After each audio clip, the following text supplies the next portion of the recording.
नमस्कार. मी भाऊ तोरसेकर. तुम्ही बघत आहात प्रतिपक्ष. मित्रांनो, कधी कधी आपल्या भोवतालची माणसं सुद्धा अशी का वागतात, हा आपल्याला प्रश्न पडतो. आपल्या कुटुंबातली असतील, आपल्या परिवारातली असतील, आपल्या व्यावसायिक किंवा मित्रमंडळाचा गोतावळा असतो त्यातली असतील. त्यांच्या वागण्याचा आशय आणि अर्थ आपल्याला लागत नाही. आणि लागत नाही याचा अर्थ ते चुकतात असं मी म्हणणार नाही. पण ही माणसं त्यातून काय साधू बघतात, काय साध्य करायचंय, हे आपल्याला लक्षात येत नाही. आणि म्हणून आपला गोंधळ होत असतो, यांना करायचंय काय. त्यांचं बोलणं, त्यांचं वागणं, त्यांची कृती, त्यांचे शब्द, हे सगळे आपल्याला गोंधळात टाकतात. म्हणजे आपण त्यांच्या त्यांच्या विरुद्ध नसतो किंवा बाजूने नसतो. पण हा माणूस असा का करतोय, हा प्रश्न आपल्याला पडतो. आता राहुल गांधी घ्या. राहुल गांधींवर सातत्याने गेली 10-12 वर्ष टीका झालेली आहे. त्यांना पप्पू म्हटलेलं आहे, वगैरे वगैरे सगळं आहे. पण तरीही ज्या प्रकारे राहुल गांधी बोलतात, वागतात, त्यातून त्यांच्याच पक्षाचं सपाटून नुकसान होतंय. पक्ष रसातळाला गेलाय. तरीही तो माणूस तसाच का वागतो, याचं उत्तर त्याला देता आलं नाही. आपली वैचारिक लढाई असं म्हणायचंय आणि विचार काय याचा पत्ता नसतो. तेव्हा आपला गोंधळ उडतो की या माणसाला करायचंय काय. अर्थात राजकारणामध्ये किंवा लढाईमध्ये जी माणसं उतरलेली असतात, त्यांना कशातून काय साध्य करायचंय हे ते कधीही सांगत नाही. खेळामध्ये, क्रिकेटच्या खेळामध्ये असेल, इतर इतर कुठच्या खेळामध्ये असेल किंवा लढाईमध्ये असेल, अमुक एक खेळी आपण का करतोय, हा तिथला कर्णधार किंवा खेळाडू कधी सांगणार नाही. पण ज्या वेळेला त्या खेळाचे, सामन्याचे किंवा युद्धाचे परिणाम आपण बघतो, तेव्हा आपण विचारात पडतो की अरे, ही गोष्ट आपल्याला कळली होती की यामधून याचंच नुकसान होणार आहे, याचाच पाडा होणार आहे, हाच ही निवडणूक किंवा हा सामना हरणार आहे, हे आपल्याला कळत होतं. तर प्रत्यक्ष कृती करताना त्याच्या डोक्यात ते काय येत नव्हतं. अगदी साधी गोष्ट घ्या की मुख्यमंत्री पदाचा हव्यास प्रत्येकाला असू शकतो. उद्धव ठाकरेंना मुख्यमंत्री व्हायची हौस आली होती किंवा हौस सुटली होती, तर ते संपूर्ण चुकीचं आहे असं मी म्हणणार नाही. पण ते करताना काही काळासाठी मुख्यमंत्री पद मिळेल, पण त्यातून आपल्या पक्षाचा बोजवारा उडाला तर आपल्या पायाखालची जमीन सरकेल, हे माझ्यासारख्या एका पत्रकाराला कळत होतं. तर उद्धव ठाकरेंना कळलंच नसेल तर का कळलं नाही, हा प्रश्न असतो. काय झालंय बघा. 2.5 वर्षासाठी मुख्यमंत्रीपद मिळालं, पण त्यानंतर हातातून पक्ष सुद्धा गेला, पक्षाचं नाव गेलं, पक्षाचं चिन्ह गेलं, पण पक्षाची मतं गेली. विधानसभा निवडणुकीत दिसलं. आणि हळूहळू करत आज उरलेले कार्यकर्ते किंवा पुढच्या येणाऱ्या नगरपालिका वगैरे महापालिका निवडणुकीत इच्छुक असलेले लोक सुद्धा उद्धव ठाकरे यांना सोडून जात आहेत. आपल्या वडिलांचं नाव घेऊन आपण निवडणूक लढवतो किंवा राजकारण करतो, तर आपल्या वडिलांच्या ज्या भूमिका होत्या त्याची जीवापाड जपणूक करणं, जोपासना करणं आवश्यक असतं. आणि ते नाही केलं तर वडिलांनी निर्माण केलेली सहानुभूती आणि शुभेच्छा आपण मातीमोल करून टाकू. हे उद्धव ठाकरेंच्या का लक्षात आलं नाही, याचा प्रश्न मला अजूनही पडलेला आहे. व्हॅलेंटाईन डेचा विरोध करणारी शिवसेना म्हणून लोक ओळखत होते. त्याच शिवसेनेला नाईट लाईफ कडे घेऊन आदित्य ठाकरे निघाले. तेव्हा प्रश्न पडतो की आदित्य ठाकरे सोड, आपण उद्धव ठाकरेंना कळत नाही का की यामुळे एक हिंदुत्व किंवा संस्कारित जो मराठी समाज आहे हा आपल्यापासून दुरावेल. आणि म्हणून हा प्रश्न पडतो अनेकदा. आणि प्रत्येक, फक्त उद्धव ठाकरे असेल नाही, राहुल गांधी असतील, भाजप असेल, काँग्रेस पक्ष असेल, डावे पक्ष असतील, असा प्रश्न पडतो की माणसं स्वतःचं नुकसान करून घ्यायला का उतावळी झाले. नजीकच्या काळात याचे दुष्परिणाम भोगावे लागतील त्यांना, हे आपल्याला दिसतंय, आपल्याला वाटतंय, पण त्यांनाही का वाटत नाही, आणि वाटलं तर ते स्वतःला तिथून बाजूला का करत नाही.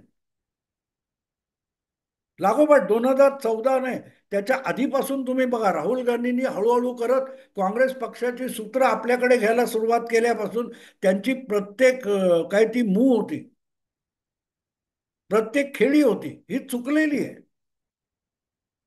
हा, काही लोक चढवतील बघा, राहुल गांधींनी पदयात्रा केली आणि काँग्रेस ही 52 वरून 99 वर आली. अरे पण तुम्ही आघाडी करून लढलात.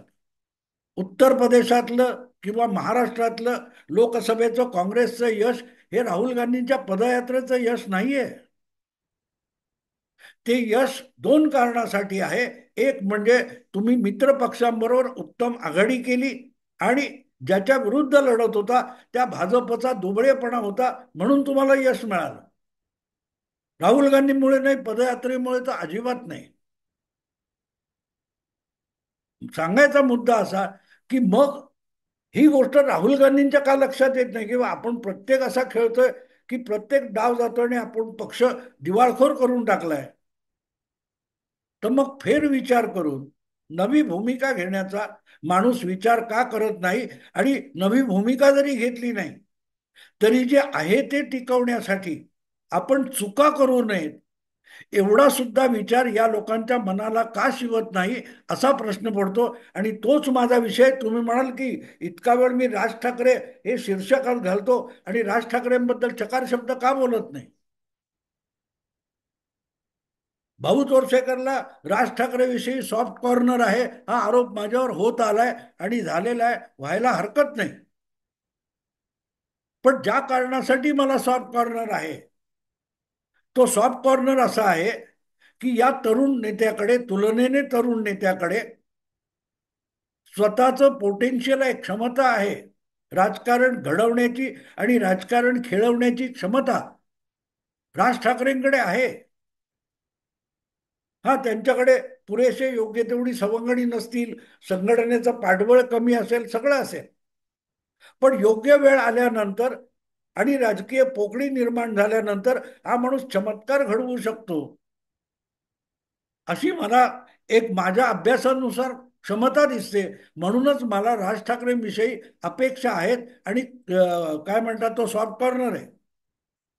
पण अनेकदा राज ठाकरे ज्या प्रकारे भूमिका घेतात, तेव्हा यातून आपलं नुकसान होईल हे त्यांच्या लक्षात का येत नाही, हा मलाही पडणारा प्रश्न आहे. जसा उद्धव ठाकरेंनी मुख्यमंत्री पदाचा हव्यास धरून पक्षाचं नुकसान करून घेतलं, राज ठाकरे त्यापेक्षा वेगळे ठरवता येतील का, असा प्रश्न मला पडतो. 2019च्या निवडणुका येता येता कडवे मोदी समर्थक असलेले आणि लोकसभा 2014 पूर्वी मोठ्या अगत्याने मोदींचं कौतुक करणारे राज ठाकरे अचानक काँग्रेस राष्ट्रवादीच्या नादाला लागले, शरद पवारांच्या नादाला लागले, आणि स्वपक्षाचा एकही उमेदवार लोकसभेला 2019च्या नसताना ज्या प्रकारे त्यांनी मोदींच्यावर भन्नाट आरोप केले, नको तितके आरोप केले, त्यातून त्यांना काय साधायचं होतं हे न उलगडलेलं कोड आहे. साधलं काय हा नंतरचा भाग आहे. काहीच साधलं नाही, उलट नुकसान झालं, ही गोष्ट आपण समजू शकतो. पण ज्या वेळेला मोदी विरोधी भूमिका 2019च्या लोकसभा निवडणुकीच्या आसपास राज ठाकरेंनी घेतली, आणि राहुल गांधींना एक संधी द्या इथपर्यंत ते दुसऱ्या टोकाला गेले, तेव्हा का गेले, हा मला पडलेला प्रश्न होता. आणि आजही त्या प्रश्नाचं उत्तर मिळालेलं नाही, कारण त्यातून राज ठाकरेंना काहीही मिळालं नाही. उद्धव ठाकरेंना निदान त्यांनी अपेक्षा बाळगली, नुकसान झालं, ठीक आहे, पण तात्पुरता का होईना मुख्यमंत्री पद त्यांना मिळालं महाविकास आघाडी करून. उद्धव ठाकरेंच्या बाबतीत आपण हा तरी फायदा बघतो, राज ठाकरेंच्या बाबतीत असा काय फायदा आहे, असा काय फायदा झाला की तेव्हा तुम्ही मोदी विरोधात गेलात आणि 5 वर्षानंतर परत मोदी समर्थनासाठी आलात. तर नेमकं काय तुम्हाला साधायचं होतं, याचं उत्तर आवश्यक आहे. आम्हाला सांगितलं नाही तरी चालेल. एखादी सभा घेऊन किंवा एखादा व्हिडिओ बनवून राज ठाकरेंनी या प्रश्नाचं उत्तर दिलं पाहिजे असं बिलकुल नाही. पण आत्मचिंतन तर केलं पाहिजे. बाबा 5 वर्षापूर्वी 2019च्या निवडणुकीत आपण मोदी विरोधात जाऊन अगदी राहुल गांधींच्या काही प्रमाणात समर्थन करून आपण मिळवलं काय? ना लोकसभेच्या निवडणुकीत भागीदार करून घेण्यात आलं, ना विधानसभेच्या निवडणुकीत भागीदार करून घेण्यात आलं काँग्रेस किंवा शरद पवारांकडून. मग मिळवलं काय?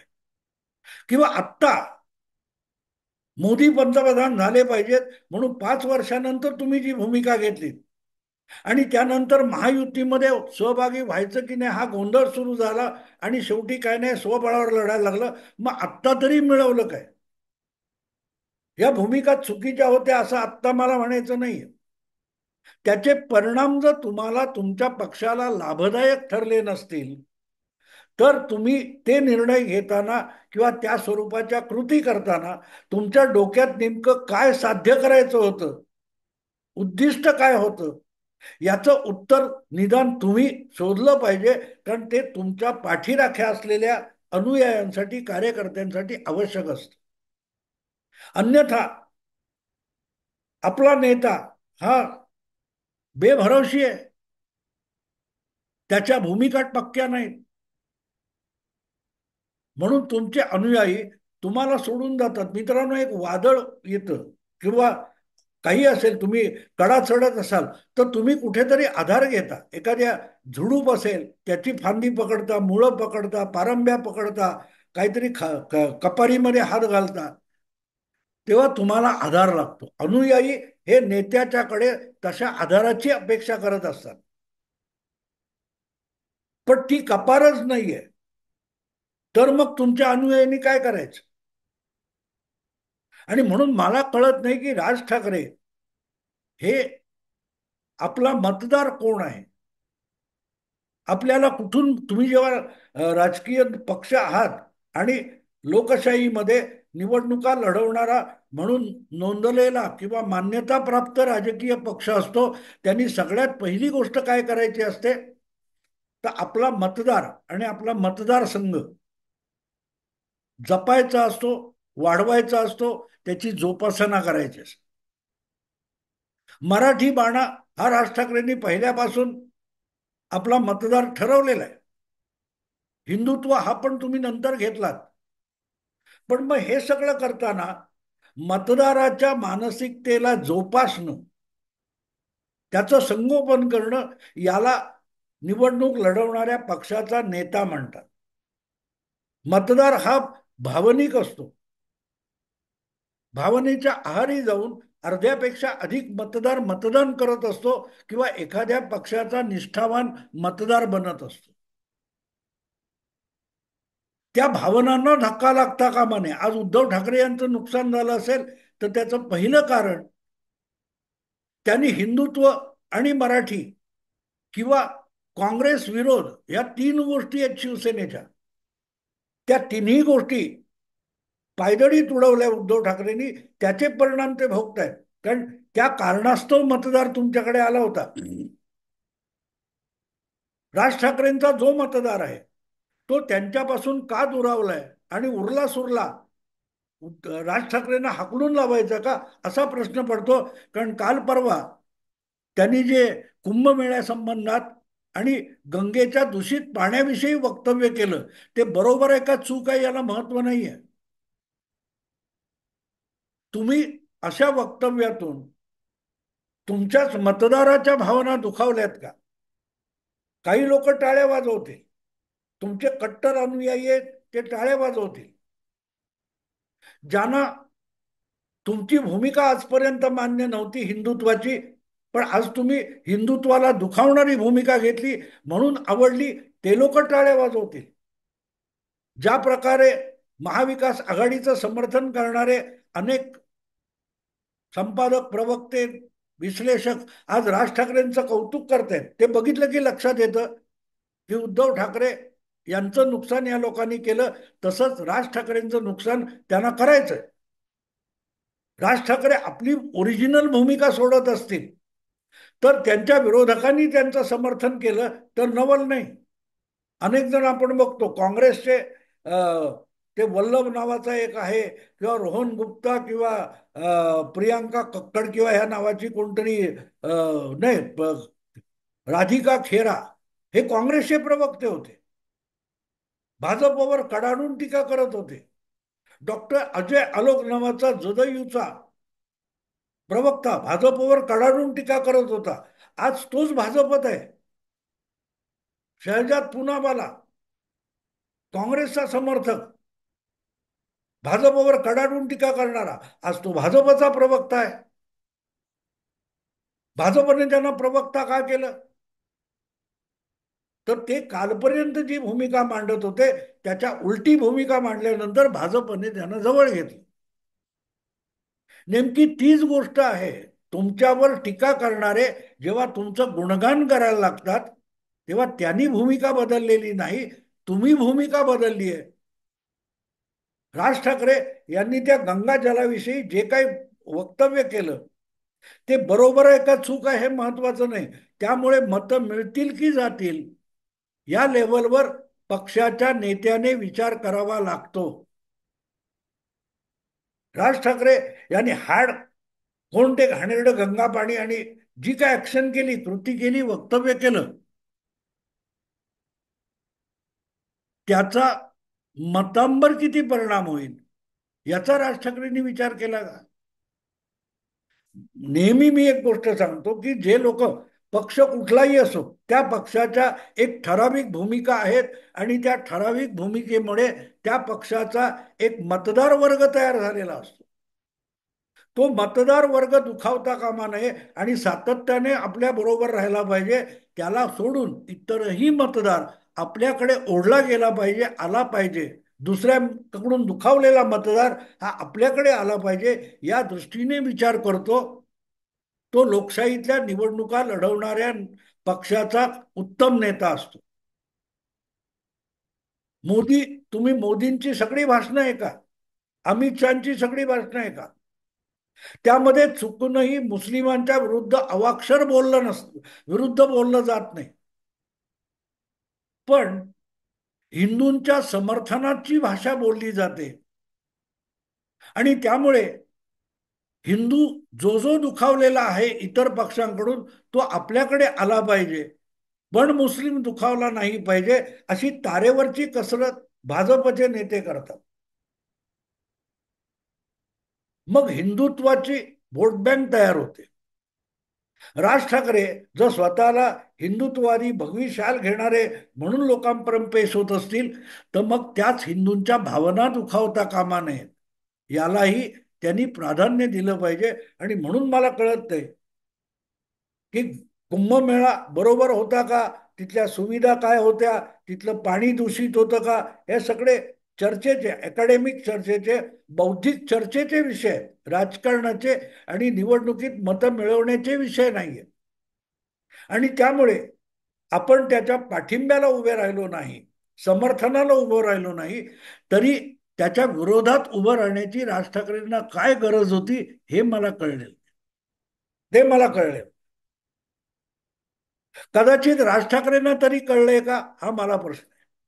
बाळा नांदगावकर जाऊन आले कुंभमेळ्यात, त्यांनी पाणी आणलं, मी म्हणालो हाड. हे असं म्हटल्यानंतर एकटा बाळा नांदगावकर नाही, कुंभमेळ्यामध्ये 60 कोटीपेक्षा जास्त लोकांनी ते गंगा स्नान केलं. त्या सगळ्यांच्या अंगावर आपण एक कलंक फेकण्याचं काम करतोय आणि त्यातून आपण आपल्याकडे येऊ शकणाऱ्या हिंदू मतदाराला दुखावतोय याचं भान राज ठाकरेंना राहत नसेल तर मग निवडणुकांच्या राजकारणामध्ये राज ठाकरे कितपत उभे राहू शकतील. आज जी परिस्थिती आहे त्यांच्या पक्षाची त्यातून उभारणी घ्यायची असेल तर मग अशा बारीक बारीक गोष्टी लक्षात ठेवून जपून पावलं टाकली पाहिजेत. ती जपून टाकलेली पावलं दिसत नाहीत आणि म्हणून मला प्रश्न पडतो की राज ठाकरेंनी त्या गंगा कुंभमेळ्याच्या संगमावर हनुमान चालिसातून मिळवलेली लोकप्रियता बुडवून टाकली.